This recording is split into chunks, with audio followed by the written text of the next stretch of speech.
part 2.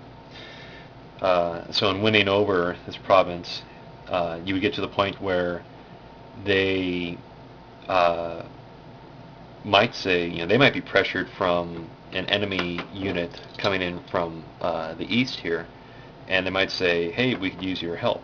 You could send an army over and either help defend or take over. But if you help defend and you basically proved yourself an ally to these people, they might say, hey, you know what? We want to join you guys. We want to become an equal part of your kingdom, your empire. And you say, okay. So they will basically submit their sovereignty to to you. They will still be a isolated province, but some of their, like they're going to start contributing or giving tribute to you. They will also contribute manpower, and so that could be different things that could be negotiated between your faction and the rebel faction. But let's say you win them over, and they say, okay, well, we want to join you guys. Now, on the map, this rebel province remains, but your border now extends around it. So kind of like Native Americans in a reservation, this land now belongs to them. I think you can also then decide or negotiate or something or other, because I want to say that if the rebel province was here and they had their influence extended out to this piece of land, that they're drawing the resources from there. Once they have access to basically your resources, because that's the other thing is that if you have a mutual respect relationship going on, the resources you have will now be available to this unit. So some previous units which are not available to this faction could now be open. And so that opens up a new unit available to your faction to use. But let's say that, well, they pull back and decide to give up this piece of land.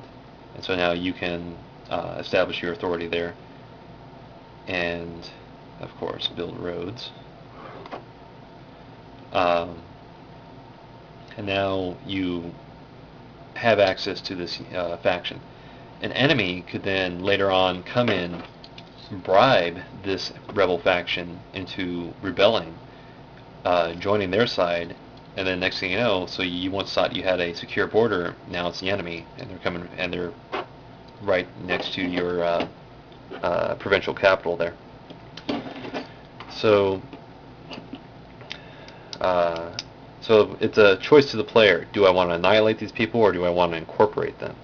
Or do I want to maintain a neutrality and thus create a buffer between myself and this other rebel faction? It would drain too many resources for me to try to fight them or to try to maintain a border, but I would rather have them stay there, friendly towards me, maybe hopefully antagonistic towards the enemy.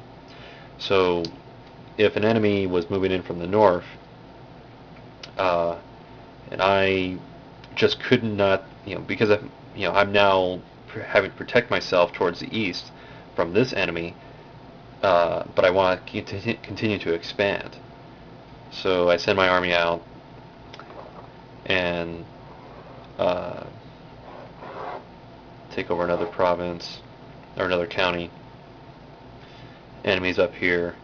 I send envoys to this rebel faction, and I say, do you want to be allies? Do you want to submit your authority? And we'll say, okay, well, they want to be allies. And part of that arrangement and deal is that we decide, okay, we'll build lanes of travel with each other.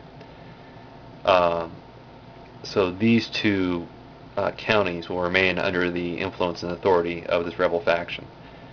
And hopefully they won't do like in previous Total War games and decide, oh, well, we're just going to change our mind in the next turn and attack you. And so that way, bam, I can now expand this way, add more land and territory and resources. And then, so this is one large province down here,